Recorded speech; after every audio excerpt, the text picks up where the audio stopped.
Karen's father is a rich man, you know. When he passes away, she's gonna inherit a big fortune. I'm guessing she's gonna get 100 million, right? Wow, that's incredible. I can't wait. Once Karen's father passes away, I'd love for her to take me on a vacation. That sounds nice. I might ask her to buy me a car. James, what are you going to ask for? Man, I've always wanted to buy a high-end gaming computer. I wonder if I can ask her to get me one. As their lively conversation rose, it was clear that my husband and in-laws had no idea of the expression on my face on the other side of the door. I clenched my purse tightly. My name is Karen. I met my husband James at a social club for working professionals. We immediately hit it off because we shared the same hobbies. We spent our days happily and contentedly. One day, however, I received an unexpected phone call from my mother. Karen, your father has collapsed. What? My father, a jovial man who loved dad jokes, was in a good health. He was successfully running his own company. The thought of him collapsing was unimaginable. Worried about my father, I immediately left my home and headed to the hospital my mother had told me about on the next available train. My father was a truly kind man. Despite his busy schedule, he always found time to play with my brother and me. He was a great father who loved carrying us around on his shoulders. I remember how he sobbed uncontrollably when I read out a letter to my parents at my wedding to James. It was a vivid memory. To think of such a man collapsing. Not wanting to believe the news, I arrived at the hospital where my mother was seated next to my father. She turned around to face me when I arrived. Mom, how's Dad? Is he okay? Karen, please calm down and listen. While looking at my father lying on the bed with his eyes closed, my mother explained his condition. My father had suddenly collapsed at work and was immediately rushed to the hospital. Despite multiple tests, no abnormalities were found, and the cause of his illness remained unknown. More tests might reveal the cause, but they could also further burden his body. My mother had therefore decided to discontinue the tests. It seems your father's going to have paralysis in the left half of his body. So that means he's going to need to be cared? Yes, indeed. Despite my palpable anxiety, my mother maintained a composed expression as she spoke. My mom has already resolved herself to taking care of my dad. Thinking about it, I felt my mother's strength, but I was also overwhelmed by sadness at the thought that my father would no longer be the man I knew. While I was fighting back tears, my brother rushed into the room. "How's Dad's condition?" he asked, panting, to which my mother explained my father's condition just as she had to me. "Mom, you can't handle taking care of him on your own. I live close by. I'll come help." Thank you, but please prioritize your own life. You already have your own family. My brother, hearing this, nodded, saying, "I know." My brother had married long before I did, and now has a 4-year-old daughter. The one who has the free time is me, who hasn't yet had any children. But it would take me an hour on the train to get back to our childhood home. I may be far away, and it may take some time, but I'm not planning on leaving this all to you and Mom. If there are any changes with Dad, don't keep it from me, let me know. Understood. But Karen, did you let John know before you came here? Ah. I suddenly remembered that I'd rushed out of the house without telling John. Seeing the look on my face, my brother said, "Make sure to contact him. John must be worried." So I quickly left the hospital room. I moved to a spot where I could call, then called John. As soon as he picked up, he asked, "Karen, where are you? I was worried." Hearing John's voice made me feel relieved, but I couldn't help but cry as I told him that my father had collapsed and would need care. John was shocked, saying, "Your energetic father?" But then he spoke to me gently to comfort me.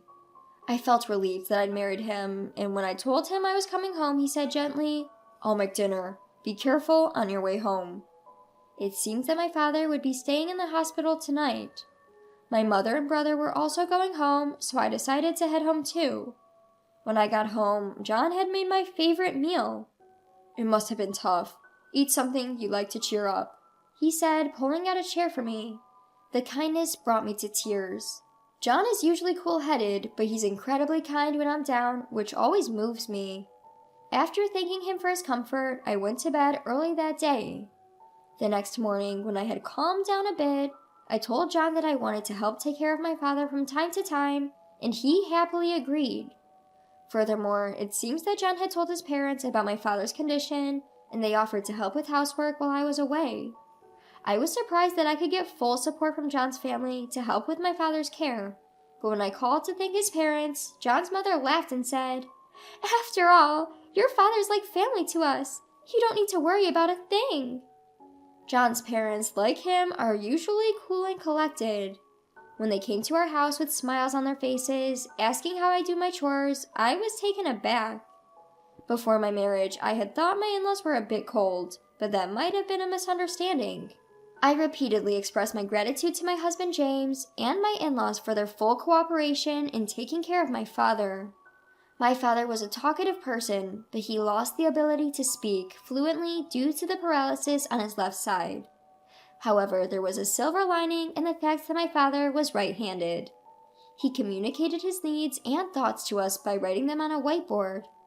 Despite being almost bedridden, he cheered us up by drawing crude pictures on the whiteboard and writing his usual dad jokes. My brother also came to help with my father's care, but it was mainly my sister-in-law who was helping. With her experience as a caregiver, my sister-in-law kindly and carefully taught my mother and me how to assist him. My father, my mother, and I were worried that she might not want to take care of my father, who was not blood related to her, but my sister-in-law didn't mind at all. Seeing my sister-in-law cheerfully say, "Your father has made me laugh so much, now it's my turn to make him smile," made me realize that my brother had indeed married a wonderful person.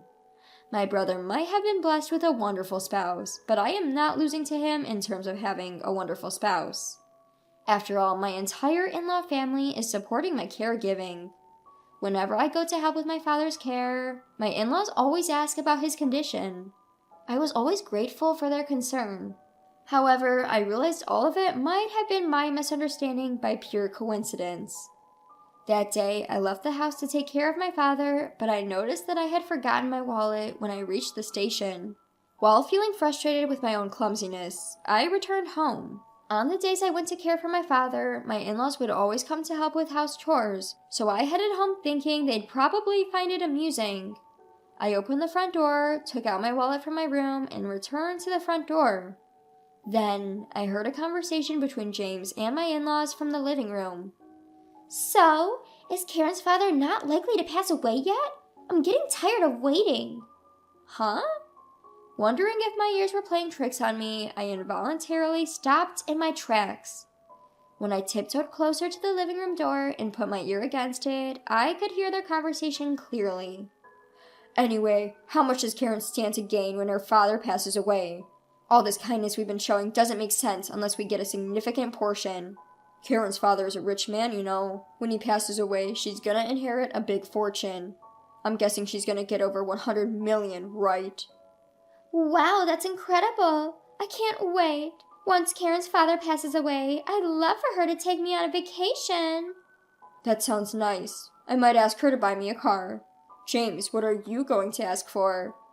Man, I've always wanted to buy a high-end gaming computer. I wonder if I can ask her to get me one.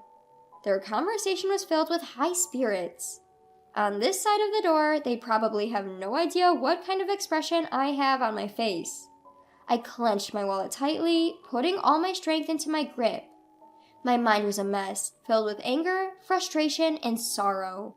Being careful not to alert James and his family in the living room, I quietly left the house, my thoughts still in turmoil, and headed to my parents' house. If I thought my in-laws were being excessively kind to me, it was all because they were after money. My father's inheritance would certainly amount to a considerable sum. But just because of that, I couldn't accept the idea that my in-laws were hoping for my father to pass away. Unable to gather my thoughts, I sat for a while on a bench on the platform at the local station near my parents' home. The sound of James and his family's laughter still echoed in my mind. I can't forgive them. I will never forgive them. All foolish, just keep laughing. I swore I would get my revenge on James and his in-laws, who see nothing in my father who raised me lovingly but money. For that revenge, I acted as if I had heard nothing of their conversation. Even when they excessively asked about my father's health, I explained politely, as always, and said, "Thank you as always." I decided to exploit James and my money-grubbing in-laws as much as possible. I increased the days I spent caring for my father and unceremoniously dumped house chores on my in-laws. My inheritance-greedy in-laws would gladly accept any request from me. I knew that sometimes the faces of my in-laws and James tightened, but I didn't care. And about a year after my father needed care, his condition worsened. Believing the doctor's words that it wasn't something urgent, I was relieved. But I told James and my in-laws, "My father might be in danger soon." It must have been the news they were waiting for. To the three of them, who could hardly hide their grinning, I said, "So?" and quietly handed over the divorce papers. "Thank you for all you've done. Please divorce me." At my statement, James exclaimed, "What?" My in-laws were frozen in surprise, but I calmly continued my prepared lines. "So, James, mother-in-law, and father-in-law, you were after my father's inheritance, weren't you? I overheard it all. Mother-in-law wanted a vacation, father-in-law wanted a new car, and James, you wanted a gaming computer, didn't you? I can no longer stay with the people who seem to be waiting for my father to pass away. The faces you made just now were truly ugly. It was as if I could see through to your vulgar thoughts of getting money when my father dies." As I spoke, my expressionless face seemed to terrify them. My in-laws remained frozen, and James, holding the already completed divorce papers, was opening and closing his mouth in shock. I no longer had any business in this house. "You can mail the divorce papers, but if you don't write them, I'll hire a lawyer. Please do it within a week," I told James before standing up. I picked up the luggage I had prepared earlier and left our home. On the train ride back to my parents' house, I was swayed gently in my seat. My parents were waiting for me when I arrived. Since I had told my mother about the situation, she embraced me and patted my back, saying, "You've done well." I hadn't cried in my mother's arms like this since I became an adult. The next day, James and my in-laws visited my parents' home. I decided to stay hidden and observe the situation. When my mother opened the front door, James and my in-laws were kneeling outside an apology. "We want to apologize to Karen. There seems to have been a misunderstanding. Please let us apologize to her properly." "Misunderstanding? My daughter said she overheard your conversation. Apparently, you've been eyeing my husband's inheritance. I don't want to have any relations with people like that." Despite being sharply dismissed by my mother, James persisted. He kept repeating his plea to see me. "I can't let you see her because she doesn't want to. What she wants isn't your apologies, but for you to fill out the divorce papers. Have you done it? Hand them over quickly." "Please give me another chance." As James cried out, the sound of a cane tapping could be heard from deep within the house. Turning to look, there stood my father, leaning on his cane with the assistance of my sister-in-law. "Father-in-law!" James's mouth dropped open upon seeing my father, whom he had only heard about. My father held up a whiteboard in his free hand for James to see. Written on it was a powerful message from him. "I won't hand my daughter over to someone who can't make her happy. Divorce her immediately, as she wishes." The message, written in a strong handwriting, seems to resonate more with James and my in-laws than anyone else's words. They finally seemed to realize that there was no point in arguing further. Slowly, James stood up, followed by my in-laws. "I filled out the divorce papers. Here they are." As he said this, James handed the divorce papers to my mother. He promised to notify me once he had filed them with the city hall, and my mother sent him and my in-laws away. I came out from my hiding spot and said, "Thank you, Mom and Dad."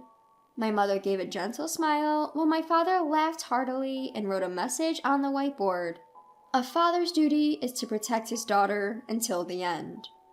Seeing that written on the whiteboard, I, Karen, couldn't help but cry. Since his left side had become paralyzed, my father had lost the ability to do many things on his own. I had thought that he was no longer the father I knew, but that was not the case at all. He remained the same kind and caring father. He was still the dependable father who always put me first. "Dad, I hope you live a long time." With tears streaming down my face, I told him that, and he responded with a toothy grin. Since then, James has returned to his parents' house, apparently living quietly with them. As for me, I've gotten used to taking care of my father and balancing that with work. It's a busy life, but no matter how busy he was, my father always made time to play with my brother and me when we were young. Knowing this well, my brother and I, no matter how busy we get, never feel burdened by caring for our father. Half bedridden, my father has lost a lot of weight, and his appearance has completely changed, but his hearty laughter and his love for dad jokes remain the same. My sister-in-law also says that taking care of my playful father is a joy, and we're able to live a peaceful life.